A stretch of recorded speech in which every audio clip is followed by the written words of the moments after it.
Hello বন্ধুরা, তোমরা সবাই কেমন আছো? আশা করি অনেক ভালো আছো। আমিও ভালো আছি। আই অ্যাম বাহাদুর চ্যানেলে তোমাদের আবারও একবার সবাইকে স্বাগতম জানাই। আজকে আমার একটা ভাই আসছিল, তো ভাইটা বলল যে চল একটু ঘুরে আসি। আমাদের বাড়ির কাছে সেমন ঘোরার জায়গা না থাকায় আমরা চলে আসলাম ডালখোলাতে।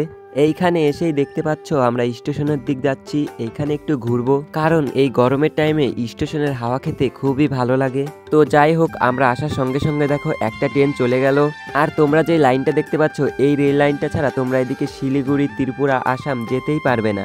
যেখানেই যাও আমাদের এই রাস্তা দিয়েই যেতে হবে, এই রেল লাইন দিয়ে যেতে হবে। তো আমরা বসেছিলাম, দেখতে দেখতে একটা ট্রেন চলে গেল এদিক দিয়ে। এদিকে 5 মিনিট পর পরই ট্রেন আসে। তো দেখতে পাচ্ছ একটা ট্রেন গলির মতো, ঝড়ের বেগের মতো চলে গেল। আগের ট্রেনটা থামলো না, যেহেতু আমাদের এই রোড ন্যাশনাল রোড, তো 5 মিনিট পর পরই ট্রেন আসে। আর এখন যে ট্রেনটা দেখতে পাচ্ছ, এটা হলো উত্তরবঙ্গ এক্সপ্রেস। এটা একদম শিয়ালদা যেয়ে থামবে। তো যাই হোক বন্ধুরা, এখনকার ব্লগ এই পর্যন্তই। ভিডিওটা ভালো লাগলে একটা লাইক করে দিও। দেখা হচ্ছে নেক্সট ভিডিওতে। Tata, bye bye.